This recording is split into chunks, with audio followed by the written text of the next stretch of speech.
దేవుడి చెడుడి గొప్ప అనుకున్న సమయం బట్టి దేవుడికి మహిమ కలుగును గాక. హల్లెలూయా, హల్లెలూయా. ముందుగా మన ప్రియులు గ్లోబల్ మినిస్ట్రీస్ ప్రెసిడెంట్ గారైన పెద్దయ్య గారిని ప్రేమపూర్వకంగా ఆహ్వానిస్తూ ఉన్నాము.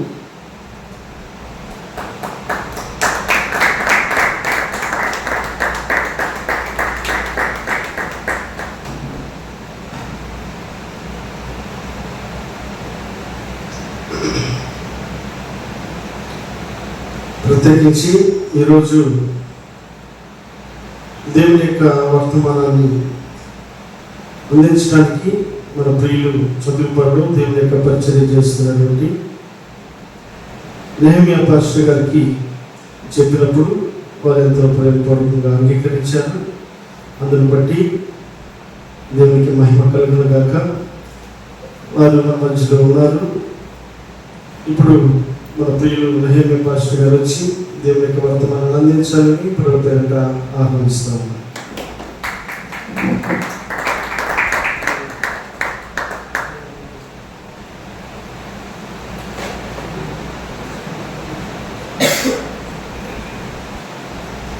ప్రైజ్ లార్డ్, హల్లెలూయా. ప్రభువైన యేసుక్రీస్తు నామములో కూడి వచ్చిన మీ అందరికీ నా హృదయపూర్వక వందనాలు. అలాగే అవకాశం ఇచ్చిన చిన్నబాబుకి అలాగే అయ్యగారికి కూడా నా హృదయపూర్వక వందనాలు. కొద్దిసేపు మరి పాస్టర్లు అందరికీ వాక్యం బాగా తెలుసు, వాళ్ళ దగ్గర ఏం కాదు. దేవుడు నా మనసులో ఉంచిన కొన్ని విషయాలు నేను పంచుకోవాలని ఆశపడుతున్నాను. ఓకే, మంచిది. కొద్దిసేపు దయచేసి మనం అందరం కూడా కొద్దిసేపు చిన్న ప్రార్థన చేసుకున్నాం. మహాగరుడా, మహోన్నతుడా, సర్వకృపానిధి దేవాని పాదాలకు వందనాలు. అయా, నీ దాసులుగానైనా మేమందరం ఈ స్థలంలో కూడుకోవడానికి మీరు చూపిన కృపకై వందనాలు తండ్రి. ఈ మధ్యాహ్న కాల సమయంలో మీ సన్నిధి మాతో ఉంచండి, మీరు మాతో మాట్లాడమని ప్రార్థిస్తున్నాం. అద్భుతాల ఆశ్చర్య కార్యాలు మధ్యలో జరిగించమని ఈ మధ్యాహ్నం మమ్మల్ని చేతులను కప్పించుకుంటూ యేసు పేట అడుగుచున్నాము తండ్రి. చిన్న మాట మనం చదువుకున్నాం. రెండవ సమయాల గ్రంథం బైబిల్ ఉన్న ప్రతి ఒక్కరు కూడా తీసి చూద్దాం. రెండవ సమయాల గ్రంథం 3వ అధ్యాయం మొదటి వచనాన్ని చదువుకున్నాం. సౌలు కుటుంబీకులకును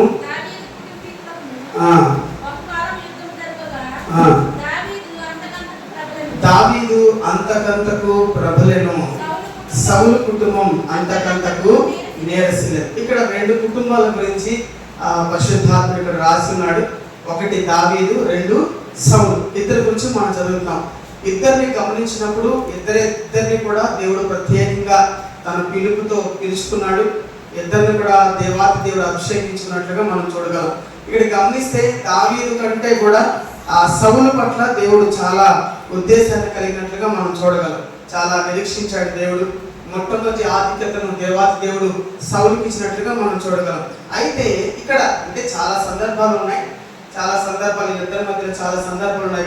కానీ నాకు దేవుడు పరిశుద్ధాత్ముడు నాకు తెలియజేసిన, నేను మనతో పంచుకోవాల్సిన విషయాన్ని నేను ఒక విషయంలో చాలా ఉన్నాయి, కానీ దాంట్లో ఒకటి నేను ఈరోజు మనతో పంచుకోవాలని ఆశపడుతున్నాను. మనం చూసినప్పుడు ఎందుకు దావీదు కుటుంబం వర్ధిల్లింది, సౌలు కుటుంబము నీరసలేదు అంటే దేవుడు ఒకరి పక్షాన ఉంటాడా, ఒకరికి పక్షపాతిగా ఉంటాడా, లేకపోతే కొంతమందిని దేవుడు ఆశ్రయించి కొంతమందిని పక్కన పెడతాడా అంటే దేవుడి దృష్టిలో అందరూ కూడా సమానమే. ఎందుకంటే పౌలు కూడా యేసుక్రీస్తు అందరికీ ప్రభు, ఆయన సమానమే. అయితే ఇక్కడ హెచ్చు తగ్గులు కావచ్చు, లేకపోతే అభివృద్ధి కొన్ని సంఘాలు మనం చూస్తే చదువులేని వాళ్ళు, ఇక్కడ మన గుంటూరులో గమనించగలం, చాలా చోట్ల వాళ్ళు చదువులేకపోయినా బలమైన పరిచర్యలు వాళ్ళు జరిగిస్తున్నట్లుగా వందలాది మంది విశ్వాసుల సంఘాల్లో నిండుతున్నట్లుగా మనం చూడగలం. అయితే మరి ఎన్నో సంవత్సరాలుగా మనం కన్నీరు కారుస్తున్నా, ప్రార్థన చేస్తున్నా, అలాగే ఉండిపోవడం కారణాలు కొన్ని విషయాలు దేవుడు నాకు తెలియజేసిన విషయాలు మీతో పంచుకొని ఆశపడుతున్నాను. అయితే దేవుడు ఒక బాధ్యతలోనికి మనం నడిపించినప్పుడు కొన్ని బాధ్యతలు, పనులు దేవుడు మనకు అప్పగిస్తాడు. కొన్ని అప్పగించినప్పుడు మనం గమనిస్తే ఇద్దరిని కూడా మన వ్యత్యాసం మనం గమనిస్తే, మొదటిగా దావీదు గురించి మనం చూసుకుంటే మొదటి అధ్యాయం 3వ వచనం చదువుకున్నాం. మొదటి సమయాల గ్రంథం 2వ సమయాల గ్రంథం 1వ అధ్యాయం 1వ వచనం చదువుకున్నాం. 1వ వచనం, దావీదు అమాలేకీయులను హతము చేసి తిరిగి వచ్చెను. తిరిగి వచ్చెను. ఇక్కడ దావీదు అమాలేకీయుని హతం చేసెను అని ఉంది. ఇప్పుడు సౌలు గురించి మనం ధ్యానం చేసుకుంటే ఇప్పుడు మొదటి సమయాల గ్రంథంలోకి వెళ్దాం. మనం అందరం కూడా మొదటి సమయాల గ్రంథం చూడండి ఒకసారి 15వ అధ్యాయం 15వ అధ్యాయము చూడండి ఒకసారి 15వ అధ్యాయం 7వ వచనం చదువుకుందాం ఒకసారి. 15:7. తరువాత సౌలు అమాలేకీయులను తరిమి హతం చేసి అమాలేకీయుల రాజైన అగగును ప్రాణముతో పట్టుకొని జనులందరినీ కత్తి చేత నిర్మూలన చేసెను.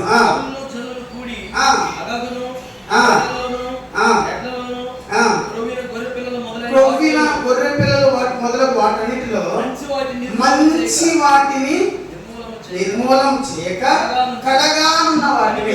ఇక్కడ చూద్దాం, రెండు విషయాలు మనం ధ్యానం చేసుకున్నాం. దావీదు వర్ధిల్లడానికి గల కారణాన్ని మనం గమనిస్తే చాలా విషయాలు ఉన్నాయి, కానీ దాంట్లో ఒక విషయం ఏంటంటే దావీదు అమాలేకీయులను హతము చేసి, దావీదు ఏం చేశాడు? అమాలేకీయుల్ని హతం చేశాడు. ఇప్పుడు సౌలు గురించి మనం గమనిస్తే సౌలుకి పట్టాభిషేకం చేసిన తర్వాత సౌలుకి దేవాది దేవుడు ఒక పని అప్పగించాడు. ఆయన చెప్పాడు, ఒకానొక దినమున సమూయేలు సౌలుని పిలిచి 15 మొదటి వచనం, యెహోవా ఇశ్రాయేలు తన జనుల మీద నిన్న రాజుగా అభిషేకించుటకు నన్ను పంపెను. యెహోవా మాట వినుము. సైన్యములకు అధిపతి యెహోవా నీకు ఒక మాట సెలవిస్తున్నాడు. ఆయన మాటను నువ్వు వెళ్ళి అమాలేకీయుల్లో గొప్ప వాటిని చిన్న వాటిని, చిన్న పెద్ద ఏది లేకుండా అన్నిటిని కూడా హతం చేసిరా అని దేవుడు చెప్పాడు. హతం చేసిరా అంటే సౌలు వెళ్ళాడు. సౌలు ఏం చేశాడంట? బలమైన వాటిని బ్రతకనిచ్చి బలహీనమైన వాటిని చెప్పాడు. ఈరోజు పరిచర్యలో మనం వెళుతున్నప్పుడు అనేక సందర్భాలు అమాలేకీయులు మనకు ఎదురుపడతా ఉంటారు. అనేక సందర్భాల్లో అమాలేకీయుల ఆత్మ సంఘాల్లో సేవకుల్లో పనిచేస్తారు. ఏమిటి ఎందుకు ఈ అమాలేకీయుని హతం చేయమన్నాడు? ఎందుకు ఈ అమాలేకీయుల ఆత్మ మన సంఘాల్లో కానీ సేవకుల్లో కానీ ఉంటే ఎందుకు వర్ధిల్లమంటే, మొదటిగా అమాలేకీయులు కలిగి ఉన్న లక్షణం ఏంటంటే ద్వితీయోపదేశకాండం 25వ అధ్యాయం 17వ వచనం ఒకసారి చదువుకుందాం. ద్వితీయోపదేశకాండం 25వ అధ్యాయం 15వ వచనం. 25-15వ వచనం చదువు. నీవు చదువు 17వ వచనం. మీరు ఐగుప్తు నుండి వచ్చుచుండగా మార్గమున అమాలేకీయులు నీకు చేసిన దాన్ని జ్ఞాపకము చేసుకును. అతడు దేవునికి భయపడక మార్గమున నీకు ఎదురుగా వస్తారు. వాళ్ళు ఎవరంటే దేవునికి భయపడిన వారు అమాలేకీయులు. దేవుడు అంటే వాళ్ళకు భయం ఉండదు. మనం కూడా కొన్నిసార్లు ప్రార్థనలో ఉంటాము, దేవుడు అంటే మనకు నమ్మకం, కానీ కొన్ని సందర్భాల్లో దేవుని మీద భయం లేనట్లుగా మనం ప్రవర్తిస్తాం. చాలా మందికి చెప్తా ఉంటాం. మనం కూడా చాలా మందికి చెప్తాం, చాలా మంది దేవుడు గొప్పవాడు, దేవుడు కార్యాలు చేస్తాడు, అన్ని చేస్తాం. కొన్ని సార్లు మనం కూడా ఏం చేస్తామంటే దేవుని ఎందుకు భయం లేకుండా ప్రవర్తిస్తున్న రోజులు చాలా కూడా మనం చూస్తాం. అమాలేకీయులు వాళ్ళకి కలిగి ఉన్న లక్షణం ఏంటంటే వాళ్ళకు దేవుడు అంటే భయం ఉండదు. వాళ్ళకి దేవుడు అంటే అసలు భయం ఉండదు. ఇంకోటి చెప్తే వాళ్ళు మన మార్గాలకి ఎదురుగా నిలబడతారు. మార్గాలకు ఎదురంటే మనం ప్రయాణం చేస్తా ఉన్నాం. ఇప్పుడు గమనిస్తే ఈ రోజు మనం ఎక్కడికైనా ప్రయాణం అనుకున్నాం, ప్రార్థన అనుకున్నాం, ఏదైనా అనుకున్నప్పుడు అదే సమయంలో మార్గాలకు అడ్డుగా నిలబడతారు. మనం ఏమనుకుంటామంటే ఇది కూడా దేవుడి చిత్తమే కదా, ఇది కూడా చేయడం కూడా దేవుడి చిత్తమే, కానీ అసలైన వాటిని మనం విడిచిపెట్టి దేవుడి చిత్తం కాని వాటికి చాలా సార్లు వెళ్ళి నష్టపోయిన సందర్భాలు కూడా మనకి ఉన్నాయి. ఈ మధ్యాహ్న కాలం మనం నేర్చుకోవాల్సిన విషయం అంటే అమాలేకీయుల్ని దేవుడు ఎందుకు హతం చేయమంటే మన మార్గాలకి ఏది అడ్డుగా ఉంటుందో దాన్ని మధ్యాహ్నం మనం తొలగించుకోవాలి. మన మార్గాలు చాలా అడ్డుగా ఉంటున్నాయి, చాలా చాలా చాలా చాలా అడ్డుబండలుగా. ఏది నీకు నీ మార్గానికి ఏది అడ్డుపడుతుందో, నా మార్గానికి ఏది అడ్డుపడుతుందో ఆ మార్గాలకు అడ్డుగా ఉన్న ఆ అమాలేకీయుల ఆత్మను తొలగించుకుంటే మనం కూడా దావీదులాగా వర్ధిల్లుతాం. ఈరోజు మనం అడ్డుపడ్డ వాటికి మనం కూర్చుండిపోతాం అక్కడ. ఇప్పుడు మనం గమనిస్తే ఆ నెహెమ్యా, ఎజ్రా వీళ్ళంతా ఉన్నప్పుడు కూడా వాళ్ళందరికీ దేవుడు చెప్పాడు, ఆయన బ్రతిలాడాడు. యెరూషలేము అంతా పతనం అయిపోయింది, యెరూషలేము గుమ్మాలన్నీ కాల్చబడినాయి. రాజు పర్మిషన్ తీసుకున్నాడు, యెరూషలేము ప్రాకారాన్ని కట్టడానికి బయలుదేరి వచ్చారు. ఆ పనిని వాళ్ళు స్టార్ట్ చేస్తా ఉన్నారు. స్టార్ట్ చేసి పని చేస్తూ ఉంటే అందరూ వచ్చి ఏమైనా మాట్లాడుతున్నారంటే అక్కడ చూడండి ఒకసారి నెహెమ్యా గ్రంథంలో మనం అక్కడ చదువుకుంటే అక్కడ ఒక మంచి మాట మనం చూడగలం. చూడండి ఒకసారి నెహెమ్యా గ్రంథం మనం గమనించండి. అక్కడ ఒక మాట వాళ్ళందరూ కూడా వచ్చి ఏమంటారు చూడండి ఒకసారి. మొదటి 2వ అధ్యాయం అనుకుంటా, చూడండి ఒకసారి. 2వ అధ్యాయం బైబిల్ తీసి చూద్దాం. 2వ అధ్యాయం వాళ్ళందరూ కూడా వచ్చి ఏమని మాట్లాడుతున్నారు చూడండి. 4వ అధ్యాయం మొదటి వచ్చి చదువు సార్. 4వ మేము గోడ కట్టుచున్న సమాచారం విని సంబలంటూ మిగిలిన కోపగించి రౌద్రుడై యూదులను ఎగతాళి చేసి. ఈరోజు చాలా మంది మనం ఒక పని తలపెట్టి, ఇంకా కింద చదువుకుంటే ఇంకా మంచి మాట చదువు సార్. శుభ్రము తండ్రి వారు తన స్నేహితులు ఎదుటను దుర్భరులైన ఈ యూదులు ఏమి చేయుదురు? తామంతట తామే ఈ పని ముగింతురా, బలులర్పించి బలపరుచుకుందురా. అంటే యూదులకు ఉన్నది ఒకే ఒక గుణం ఏంటంటే ప్రార్థన. వాళ్ళు ప్రార్థన, ఇప్పుడు సేవకులు కూడా ఏదైనా ఉపవాస ప్రార్థన, ఎవరైనా ఆరోగ్యాల్లో ఉన్న వాళ్ళు వాళ్ళ కోసం ప్రార్థన చేసుకుంటే చాలా మంది ఎగతాళిగా మనతో మాట్లాడుతూ ఉంటారు. ఏమంటే యూదులు బలులర్పించి బలపాటి వల్ల అవుతుందా? మనకు వెంటనే ఆ నిరాశకరమైన ఒక మాట మనకు వినపడగానే వెంటనే మన మార్గాన్ని మనమే మూసేసుకుంటాం. సరే ఇవాళ వద్దులే ఎందుకులే అక్కడికి వెళ్ళడం. పరిశుద్ధాత్మ అంటాడు, నువ్వు వెళ్ళు అక్కడికి నేను సౌలుకు కనుదృష్టిస్తాను, నువ్వు వెళ్ళు ప్రార్థన చేయి అని తనకి ఆంధ్రేయకి చెప్తుంటే ఆంధ్రేయమో ఏదేదో సాకులు చెప్తా ఉన్నట్టుగా మనం గమనించగలం. ఇక్కడ గమనిస్తే దేవుడు మనకు ఒక పని అప్పగించాడు, ఒక బాధ్యతను మనకు అప్పగించాడు. ఆ పని విషయంలో జయము కూడా దేవుడే మనకి ఇస్తాడు. అసలు స్తోత్రం చెప్తాం గట్టిగా. కాబట్టి మధ్యాహ్నం ఎంతమంది మనం ఎగతాళి చేసుకునేవాడి. వాళ్ళు ఏమో యూదులు బలులర్పించి, అంటే పాస్టర్లు ప్రార్థన చేస్తే పనులు అయిపోతాయా, అంటే ఉపవాస ప్రార్థనలు పెడితే పనులు అయిపోతాయా, లేకపోతే ఒక ఆరాధన పెడితే పనులు అయిపోతాయా అని చాలా మంది ఎగతాళిగా మాట్లాడతారు. ఎంతమంది ఎగతాళిగా మన గురించి మాట్లాడుతున్నా, ఎంత అవమానకరంగా మన గురించి మాట్లాడుతున్నా, ఎప్పుడు మన ప్రయాణాన్ని మనమే నిలిపివేసుకోకూడదు. నేను చెప్పాలనుకున్న విషయం అది. వెంటనే అమాలేకుల్లాగా మన మార్గాలకు అడ్డు నిలబడుతున్నప్పుడు, వెంటనే నేను కూడా ఏం చేయగలను, నా వల్ల కూడా ఏమవుతుందని వెంటనే మనం నేర్చుపడిపోకూడదు. వీళ్ళంతా చేసిన పని ఏంటో తెలుసా? వాళ్ళందరూ అనుకున్నారు ఈ పని మిక్కిలి గొప్పది అని వాళ్ళు ఎంచుకున్నారు. వాళ్ళందరూ ఒకరికొకరు పులిగొట్టుకొని వాళ్ళు ఒక మాట అనుకున్నారు. ఒక చేతితో కత్తి పట్టుకున్నారు, ఒక చేతితో పని చేశారు. వాళ్ళు ఏం చేశారు? ఒక చేతితో కత్తి పట్టుకున్నారు, ఒక చేతితో పని చేసినట్టుగా మనకు అర్థం చూడగలం. ఎవరైతే ఎగతాళి చేశారో చూడండి, అక్కడ 6వ అధ్యాయం 15 వచ్చిన చూడండి ఒకసారి. 6వ అధ్యాయం 15 వచనం.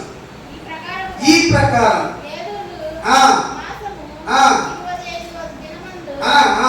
అనగా 52 దినములకు ప్రాకారము కట్టుట సమాప్తమాయెను. అయితే మా శత్రువులు ఈ సంగతి విన్నప్పుడు మా చుట్టూ నుండి అన్యజనులందరూ జరిగిన దానిని చూచినప్పుడు వారు బహుగా అధైర్యపడి, ఏలయనగా ఈ పని, ఏ పని అంట? ఈ పని మా దేవుని వలన జరిగింది. గట్టిగా చెప్పడం స్తోత్రం చెల్లిద్దాం. హల్లెలూయా.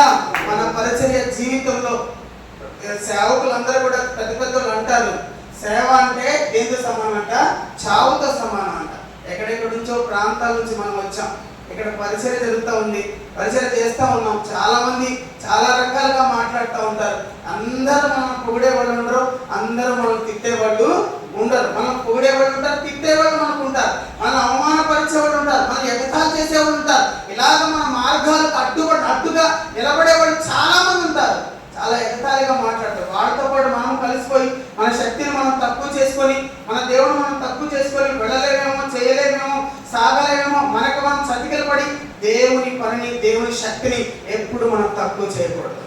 ఆయన అంటున్నాడు కదా, వాళ్ళు ఎప్పుడైతే ఒక పని పూనుకొని మిక్కిలి గొప్పదిగా ఎంచుకొని ఒక పక్క పని చేస్తా, ఒక పక్క ప్రార్థన చేస్తా వాడు ఉన్నప్పుడు యూదులు బల్లర్పించి బలపరుచుకుందరని వ్యంగ్యంగా అవతల వాళ్ళు మాట్లాడుతున్నప్పుడు ఆ మాటలకు నీరసపడిపోకుండా వాళ్ళు ప్రార్థనతో ముందుకెళ్ళినప్పుడు అనుకోని రీతిగా అద్భుతంగా 52 రోజుల్లో ప్రాకారాన్ని కట్టారు వాళ్ళందరూ. ఇదంతా శత్రువులు గమనించారంట. ఈరోజు మన ఆశీర్వాదాన్ని, మన అభివృద్ధిని శత్రువులు గమనిస్తారు ఏదో ఒక రోజున. ఎందుకంటే మనం నమ్ముకొని వచ్చిన దేవుడు సామాన్యమైన దేవుడు కాదు. మనం ప్రార్థన చేసే దేవుడు, మనం కన్నీరు కార్చే దేవుడు, వినని దేవుడు కాదు, చూడని దేవుడు కాదు, మనల్ని స్పర్శించిన దేవుడు కాదు. ఆయనకు అన్ని తెలుసు, మన పడే ప్రతి బాధ తెలుసు. సమయం వచ్చినప్పుడు ఖచ్చితంగా నీ మార్గాల్లో ఉన్న అమాలేకుల ఆత్మను నువ్వు ఎదిరించుకొని ముందుకెళ్ళగలిగితే నీ ఆశీర్వాదాన్ని శత్రువు గమనిస్తాడు. హల్లెలూయా. ఏమంటారంట? ఈ పనిని ఎవరు చేశారంట? నా దేవుడు, ఏ దేవుడు వలన? మన దేవుడు వలన. వాళ్ళు అనుకున్నారు యూదులు బలుర్పించి, అంటే మనం ఎవరికి అర్పిస్తున్నాం బలులు? దేవుడికి కదా. అంటే దేవుడికి బలుర్పించేస్తే, దేవుడికి ప్రార్థన చేసేస్తే, దేవుడికి ఉపవాసం ఉండేస్తే, దేవుడికి కానిపించేస్తే, దేవుడికి ఒక మందిరం కట్టించేస్తే దేవుడు అన్ని పనులు చేసేస్తాడా? అన్ని పనులు చేసేస్తారా? దేవుడు అన్ని చేయగలరా? అంటే చాలా మంది లోపం కలుగుతా ఉంది. గాల్లో దీపం పెట్టి దేవుడా దేవుడా అంటే జరుగుతుందంటే, నిజంగా నువ్వు విశ్వాసంతో గాల్లో దీపం పెడితే ఆయన తన చేతులతో దాన్ని అడ్డు పెట్టి కాపాడతాడు. అది మనం కాదే, మన అవిశ్వాసం కొన్నిసార్లు ప్రకటిస్తాం, చాలా మందికి ప్రకటిస్తాం వాక్యం. మనం ఎదుటి వారిని మనం బలపరిచినట్లుగా ఈ లోకంలో ఎవ్వరు బలపరచలేరు. ఒక పాస్టర్ దగ్గరికి వెళ్తేనే ఒక విశ్వాస బలం పొందుకోగలరు. ఇప్పుడు ఎంత నిరాశగా ఉన్నా కూడా మనం మాట్లాడే మాటలు అవతల వాళ్ళకి చాలా ధైర్యాన్ని ఇస్తాయి. అయితే ఈరోజు అవతల వాళ్ళకి ధైర్యం ఇచ్చే మాట మనం ఎందుకు బలపరచట్లేదు? మనం ఎందుకు ప్రార్థన? మనం చేస్తాం, సేవ చాలా బాగా చేస్తాం, వాక్యం బాగా చెప్తాం, పాట బాగా పాడగలం, అందరినీ ఆదరించగలం. సేవకుడికి సాధారణ చేయనివ్వండి ఏంటంటే ప్రార్థన చేయడం. ప్రార్థన చేయడానికి పాస్టర్కి సమయం ఉండదు, మోకరించడానికి అందరం మోకరం చేస్తాం, మనం మోకరించాలి కదా. మనం ఇంకా అందరం ఏం చెప్తాం? మోకరించాలా, నిలువు మోకలు వేయాలా, 2 చేతులు పైకెత్తాలంటాం. మరి మనం ఏం చేస్తాం? వాళ్ళు అరగంట మోకాలు ఇస్తే మనం అరగంట నుంచి మాట్లాడుతూనే ఉంటాం. లేదా కాబట్టి ఈ రోజున ఎవరు మనం ఎగతాయిస్తున్నా అమాలేకుల మార్గాలకు అడ్డుపడుతున్నప్పుడు మనం ముందు ప్రార్థన చేయాలి. దేవుని అడగడం మనం ముందు అలవాటు చేసుకోవాలి. మనం దేవుని ఎంత అడుగుతామో, ఎంత ప్రార్థన చేస్తామో, ఎంత కన్నీరు కాస్తామో వాటి ప్రతిఫలం ఖచ్చితంగా మనం అనుభవిస్తాం.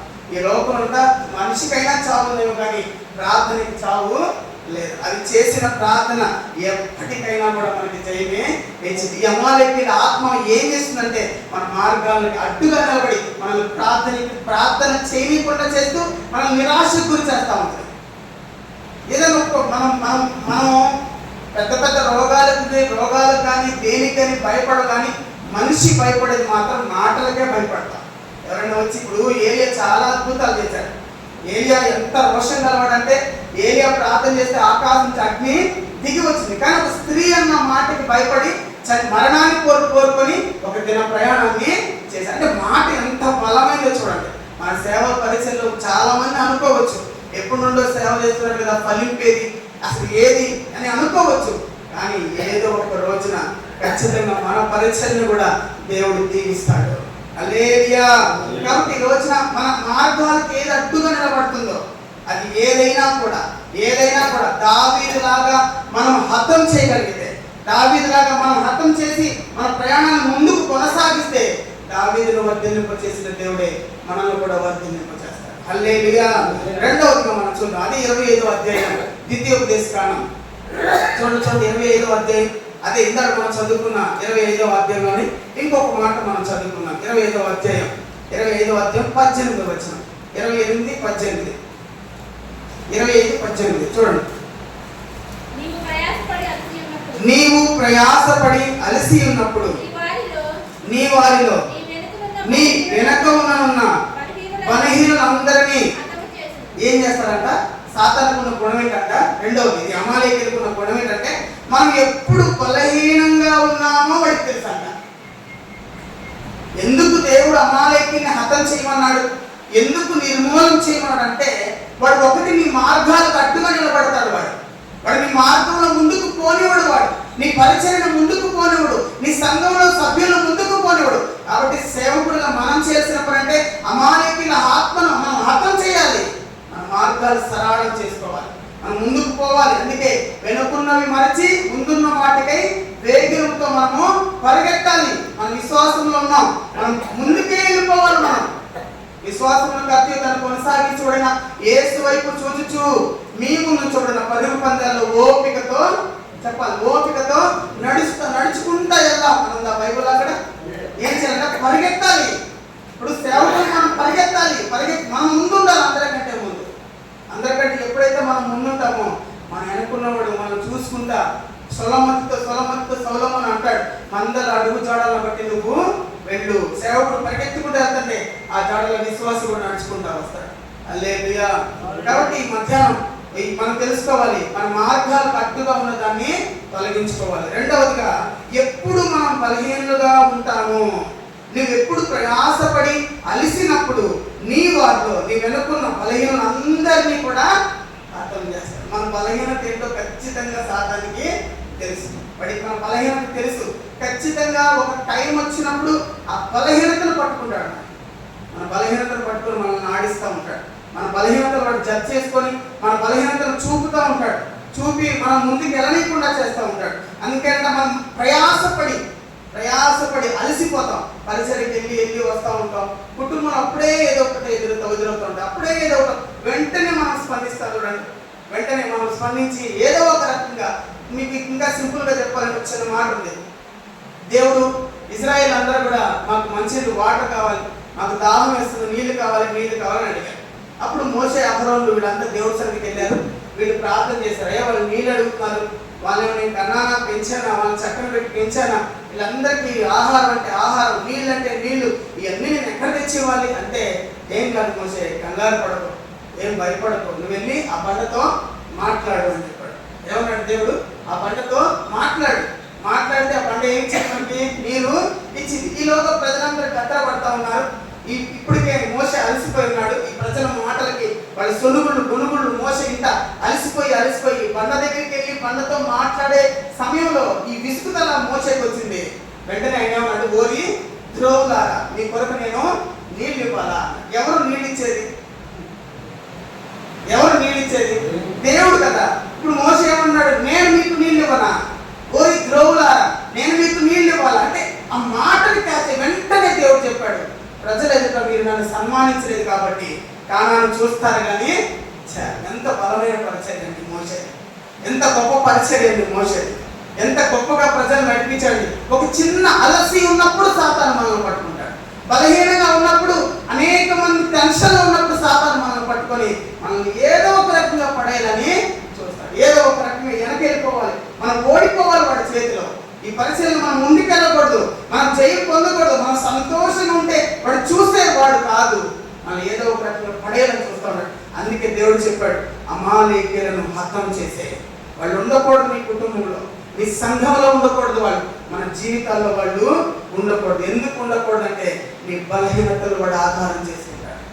మన బలహీనతలు వాడు ఆధారం చేసుకొని ఎప్పుడు అప్పుడే మనం పట్టుకొని ఏదో ఒక రకంగా మనల్ని వేధిస్తూ మనల్ని నీరసింపజేస్తా, మనల్ని చంపాలని ప్రయత్నిస్తారు కనుక మనం ఏం చేయాలంటే వాళ్ళు వెంటనే వాళ్ళని హతం చేసేయాలి.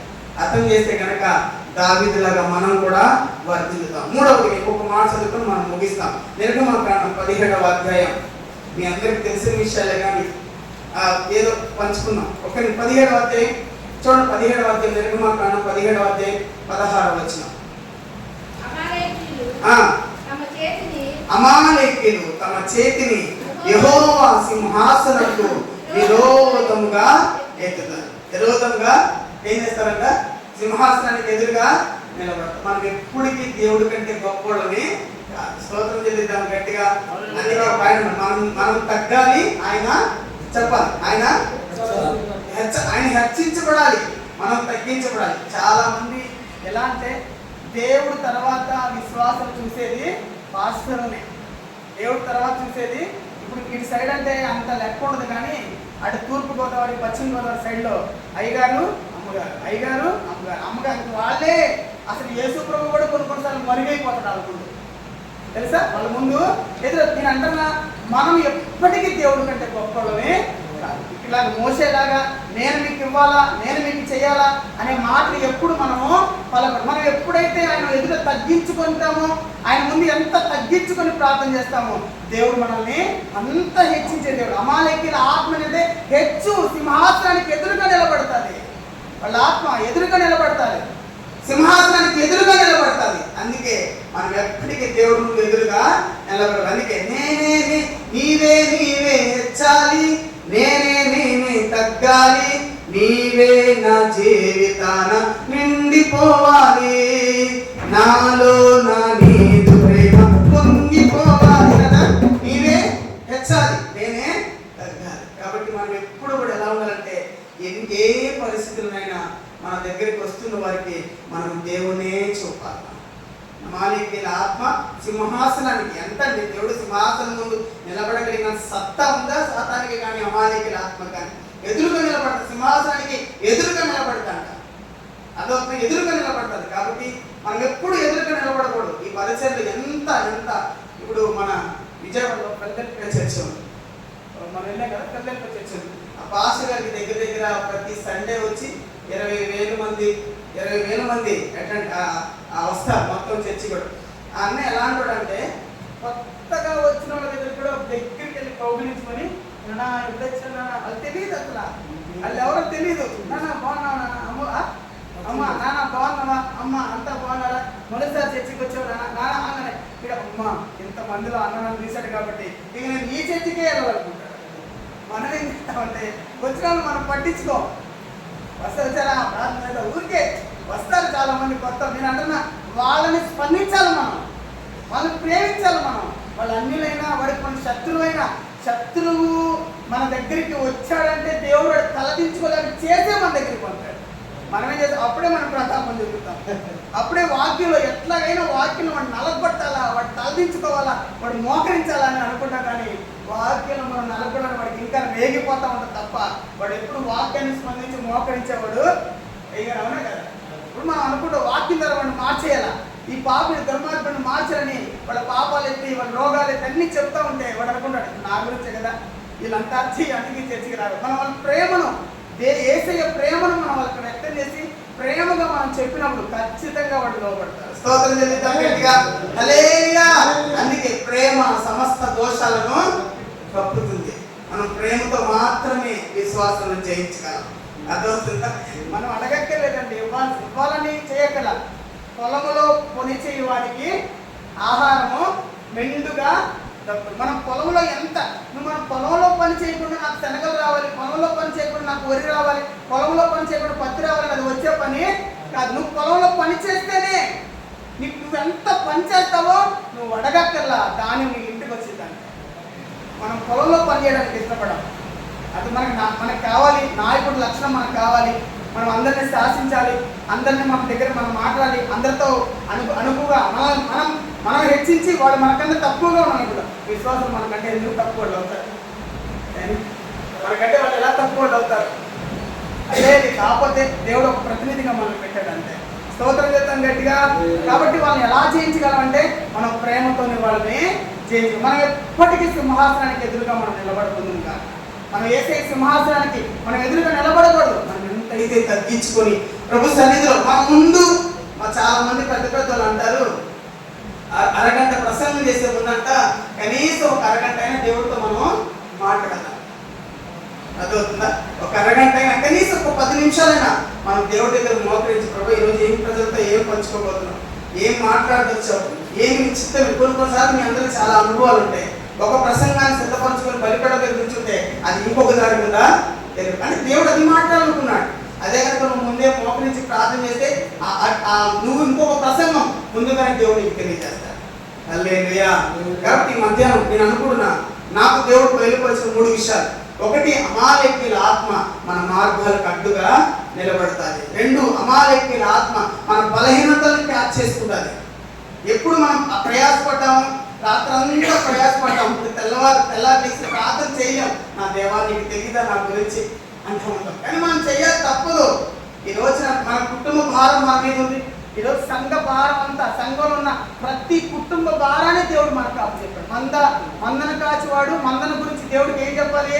లెక్కపు చెప్పాలి. మనం దేవుడికి లెక్కపు. అందుకని మందని దేవుడు మనకి ఇచ్చినప్పుడు ప్రతి ఒక్కరి కోసం మనం ప్రార్థన చేసే విధంగా మనము ఉండాలి. కాబట్టి మన మార్గాల్లో అడ్డుగా నిలబడి అమాలేకీయుల ఆత్మను హతం చేయాలి. రెండవదిగా మన బలహీనతలు మనం జయించాలి. ముందు మన బలహీనతలు ఏదైతే ఉందో అది ఏదైనా ఎవరికి ఒక్కొక్క బలహీనత ఉంటుంది, ఆ బలహీనతను మనం జయించాలి. రెండవదిగా దేవుడే మన జీవితంలో గొప్పగా కనపడాలి. మూడవది మన దేవుడు మాత్రమే మన జీవితంలో కనపడాలి. ఇది ఎలాగా మనం జయించగలం అంటే, మోషే నిర్మాణకాండలో ఒక మాట ఉంది కదా, ఒక మాట చదువుకున్నాం చూడండి. ఆ మాట చదువుకొని నేను ముగిస్తాను, త్వరగా నేను ముగిస్తాను. ఆ మాట 17వ అధ్యాయం 11వ వచనం. నిర్గమాకాండం 17వ అధ్యాయం 11వ వచనం. మోషే తన చేతులు పైకెత్తినప్పుడు ఇశ్రాయేలు గెలిచింది. మోషే తన చేయి దింపినప్పుడు అమాలేకీయులు. ఇప్పుడు అమాలేకీయులు ఓడిపోవాలంటే ప్రతి ఒక్కరూ చేతులు ఎత్తాలి. హల్లెలూయా. చేతులెత్తడం అంటే ప్రార్థన. మోషే ఎప్పుడైతే చేతులు ఎత్తాడో, ఎప్పుడైతే మోషే చేతులు ఎత్తి ప్రార్థిస్తున్నాడో అమాలేకీయులు ఓడిపోతా వస్తారు. ఈరోజు నువ్వు చేతులెత్తి ప్రార్థించే కొద్దీ, నువ్వు ప్రార్థనలో గడిపే కొద్దీ, నీ కుటుంబంలో, సంఘంలో, నీ జీవితంలో పనిచేస్తున్న అమాలేకీయుల ఆత్మ రోజు రోజుకు నేరసిల్లిపోయి నీ కళ్ళ ముందు లేకుండా కనబడుతుంది, మరుగైపోతుంది చేస్తున్నా. కాబట్టి మనం చేతులు ఎత్తాలి. ఈ రోజు మోషే చేతులు ఎత్తినప్పుడు ఇశ్రాయేలు గెలిచారు. ఈ రోజు నీ సంఘం గెలవాలన్నా, నీ కుటుంబం గెలవాలన్నా, ఆధ్యాత్మికంగా నువ్వు గెలవాలన్నా చేతులెత్తాలి. చేతులెత్తి మనం ప్రార్థన చేయాలి. రెండవదిగా చూద్దాం. రెండవది అదే నిర్గమాకాండం 17:13 వచనం. 17:13 చదువు. 17:13. అట్లు యెహోషువ కత్తివాడి చేత ఏం చేశారంట? అమాలేకీయులు ఏం చేశారు? కత్తి చేత. అంటే వాళ్ళు ఎలా పోతారంటే కత్తి దేని సాదృశ్యం? కత్తి రెండంచులు కలిగిన ఖడ్గం, వాక్యం. ఒకటి నువ్వు సేవకులుగా మనం ఎలా ఉందంటే ప్రార్థనతో, వాక్యంతో మనం నింపబడాలి. హల్లెలూయా. వాక్యం మన హృదయం. అందుకే దేవుడు చెప్పాడు, మీరు నా యందు, నా మాటలు మీ యందు నిలిచినట్లా మీకు ఏది ఇష్టమో అడగాలి. రోజు మనం ప్రార్థన చేయాలి. రోజు ఖచ్చితంగా మనం బైబిల్ చదవాలి. రోజు బైబిల్ చదవాలి. సేవకులు మనకి అన్ని తెలుస్తున్నట్టున్నా కూడా మనము కూడా ఆయన పాఠశాల విద్యార్థుల్ని మనము రోజు నేర్చుకోవాలి.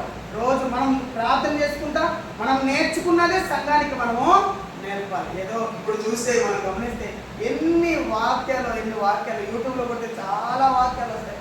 ఇప్పుడు ఒకసారి బుక్ స్టాల్కి వెళ్ళామంటే ఎన్ని ప్రసంగాల పుస్తకాలు దొరుకుతాయో, ఎన్ని ప్రసంగాల పుస్తకాలు మనం చెప్పగలం. మనకు అంత వాక్యం అంతా తెలుసు కాబట్టి ఏదో రకంగా చెప్పగలం. కానీ అంత ఫలభరితంగా ఉండొచ్చు నాకు తెలియదు. కానీ మనము దేవుడి దగ్గర నేర్చుకున్న ప్రతి మాట కూడా ఫలభరితంగా ఉంటాయి.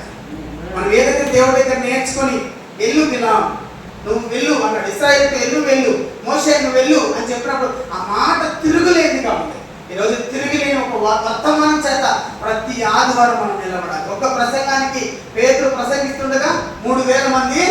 కారణం వాళ్ళు ఎప్పుడైతే ప్రార్థనతో, అభిషేకంతో వాక్యాన్ని తీసుకొని లోకంలోకి వెళ్ళారో పాములు అవ్వచ్చు, మాట్లాడితే వాళ్ళు గొప్ప స్థితిలో ఉన్నారు. ఈ అమాలేకీయుల ఆత్మను మనం ఎప్పుడు చేయించగలమంటే, ఒకటి ప్రార్థన ద్వారా, రెండు వాక్యం ద్వారా. ప్రార్థన, వాక్యం. ఏ సేవకుడు హృదయంలో ఉందో వాడు బలహీనతలకు గురికాడు. ఏ మార్గాలు అడ్డుపడేది ఏదో వాడు కనుక్కుంటాడు, ఏదో చూస్తాడు, ఖచ్చితంగా జయిస్తాడు, సంఘాన్ని ముందుకి నడుపుతాడు. అలా కాకుండా మనం అనుకున్నాం అనుకో, ఈరోజు చాలా మంది ఎగతాళి చేస్తూ ఉంటున్నారు. యూదులు బలర్పించి బలపరుచుకుంటారంటే మనం చాలాసార్లు ఓడిపోతూ ఉంటున్నాం. పరిస్థితులు ఓడిపోయి అప్పుడు చాలా మంది ఏమనుకుంటారంటే, సంగతులు కూడా ఎలా ఉన్నారు, చాలా మంది అన్నిటి దగ్గర మన చేత ప్రార్థన చేసుకుంటూ ఉంటారు. పెళ్లి కోసం అమ్మాయి పెళ్ళైన దగ్గర నుంచి ప్రార్థన, ప్రెగ్నెంట్ అయ్యేది కన్ఫర్మ్ అయింది ప్రార్థన, నెలలు నిండుతా ఉన్నాయి ప్రార్థన, స్వల్పమైన కాన్పు కోసం ప్రార్థన. కానీ పేరు ఎప్పుడు పెట్టాలి, ఎప్పుడు ప్రార్థన పెట్టాలి మాత్రం గుళ్ళు కడికి వెళ్తూ ఉంటారు కదా. ఇలా చాలా మంది ఉన్నారు. ఇలాంటి లేకుండా, తిరుగు లేకుండా ఒక పరిచయం మనం నిలబడాలంటే మనం ప్రార్థనతో ఉండాలి. హల్లెలూయా. ఏదేమో మాట్లాడటానికి కూడా ప్రజలు భయపడ్డారు. అంత శక్తితో మనం నింపబడాలంటే మనకు ఉండాల్సింది ప్రార్థన, రెండవదిగా వాక్యం మన హృదయం నిండా ఉంటే. ఇప్పుడు దావీదు గురించి మనం వెళ్దాం. దావీదు అంతకంతకు వర్ధిల్లెను. కారణం అమాలేకీయులను పూర్తిగా నిర్మూలన చేశాడు దావీదు. కానీ సౌలు అలా చేయాల. కొన్నిటిని చంపి, కొన్నిటిని మనం చేయించగలిగిన వాటినన్నిటినీ చేయించుకుంటా వస్తాం, జయించలేని వాటన్నిటి ముందు ఓడిపోతా వస్తాం. దేవుడు చెప్పిన అన్ని పోవాలి. నాగటి మీద చేసిన మనం అన్ని పోగొట్టుకోవాలి, అన్ని వదిలేసుకోవాలి. బలహీనత మనల్ని ఏది బలహీనత గురి చేస్తుందో, ఏది మన మార్గాలకు అడ్డుగా నిలబడుతుందో వాటన్నిటిని మనం చేయించుకుంటూ వస్తే ఈరోజు దావీదును వర్ధిల్లింప చేసిన దేవుడు మనల్ని కూడా ఎందుకు సౌలు అంతకంతగా నీరసిల్లిపోయాడంటే కారణం అమాలేకీయుల్లో కొన్ని దాచుకున్నాడు కాబట్టి దేవుడు చెప్పాడు, ఆయన తల మీద మన మీద అభిషేకం ఉంది. దేవుడు చెప్పాడు అమాలేకీయులు మీ మధ్య ఉండకూడదని చెప్పాడు.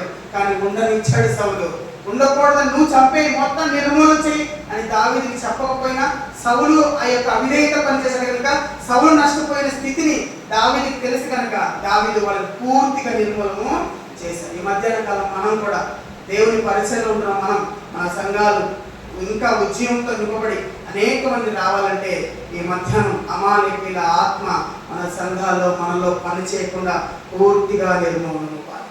కాబట్టి ఒక చిన్న ప్రార్థన, అందరూ కళ్ళు మూసుకొని, ప్రభా ఏదైనా అమాలేకీల ఆత్మ మన కుటుంబాల్లో సంఘాల్లో పనిచేస్తుంటే మనం ఎప్పుడు బలహీనతలుగా ఉంటామో వాడికి తెలుసు. ఎప్పుడు వాడు మాట వింటావో సాతానికి బాగా తెలుసు. ఏది చూపిస్తే నువ్వు ఓడిపోతావో తెలుసు. ఏది చూపిస్తే వాళ్ళు వెనకాలతావో మనకు వాడికి బాగా తెలుసు. అది మన ముందు ఎరగా పట్టి మన విశ్వాస జీవితంలో మనం ఎరకంజ వేసేలా చూస్తాడు. కాబట్టి ఈ మధ్యాహ్నం మనం అందరం కూడా అట్టి అమాలేకీల ఆత్మను పూర్తిగా నిర్మూలన చేసి ప్రభు కొరకు, పరిచర్య కొరకు చేతులెత్తి, ఒక చేతితో కత్తి పట్టుకొని ఒక చేతితో చేతులెత్తి మనం యుద్ధం చేస్తే ఖచ్చితంగా అన్యులు చూసి చెప్తారు, ఈ పని ఈ సంఘం పక్షంగా దేవుడే చేశాడు, ఈ సేవకుడి పక్షంగా దేవుడు ఉన్నాడు, ఈ సంఘ పక్షంగా దేవుడు ఉన్నాడని ప్రజలు మాట్లాడుకుందరు కాక. ప్రార్థన చేసింది. తండ్రి నీ పాదాలకు వందనాలు చెల్లిస్తున్నాను. ఈ మధ్యాహ్న కాల సమయంలో అల్పుని తండ్రి అయ్యా, నీ సేవకుల ముందు నిలబడేంత యోగ్యత నాకు లేదు నాయన. కానీ తండ్రి కొన్ని విషయాలు మరి నాయన పంచుకోవడానికి మీరు నీకు ఆశ్రయం నాకు ఇచ్చిన కృపకై స్తోత్రం. ఈరోజు ఏది మా మార్గాలు కట్టుగా నిలబడుతుందో, ఏది మేము బలహీనంగా ఉన్నప్పుడు ఏది ఆశ చూపి మమ్మల్ని నీరసింపజేస్తుందో అట్టి అమాలేకీల ఆత్మను యేసు నామములో మా నుండి తొలగించండి ప్రభా. ఈరోజు మీ కొరకు నిలబడేవారిగా శక్తివంతమైన పరిచర్య మా బ్రతుకును తండ్రి నువ్వు నాయన ఒక బాటలో నడిపిస్తున్నావు తండ్రి. కానీ నేను 2, 3, 4, 10 మందికి అంకితం కాకూడదు. నువ్వు వాక్యం ద్వారా సెలవించావు, అడుగుడి జనమును స్వాచ్ఛంగా భూదిగంతములకు సొత్తుగా ఇస్తానన్నావు తండ్రి. తండ్రి మేమున్న ప్రాంతాలు మా స్వాధీనమును కాకున్నాయి. అలా దీవించి ఆశించి ఈ వాక్యాన్ని మా హృదయం ముద్రించమని కొద్ది ప్రార్థన యేసు పెట్టడం తండ్రి. మరొకసారి అవకాశం ఇచ్చిన అయ్య గారికి, మీ అందరికీ, సేవకులందరికీ కూడా నా హృదయపూర్వక వందనాలు.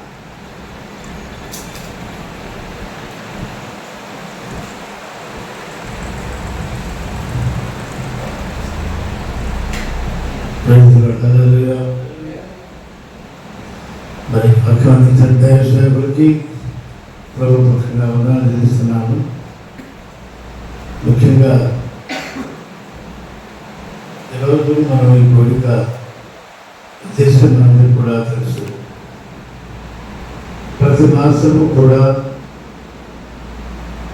మొదటి ఆరాధన, మరి బల్లారాధన నెక్స్ట్ డే, అది ఏ రోజు ఏ తారీఖైనా కానీ బల్లారాధన జరిగినటువంటి మరుసటి రోజు వచ్చే సోమవారము మన కూటమి ఉంటుంది అనే విషయాన్ని నిన్న నెహెమ్యా పాస్టర్ గారి గృహప్రవేశంలో క్లియర్గా తెలుసుకున్నాను. మాట గమనించండి. ఈ మధ్య మాట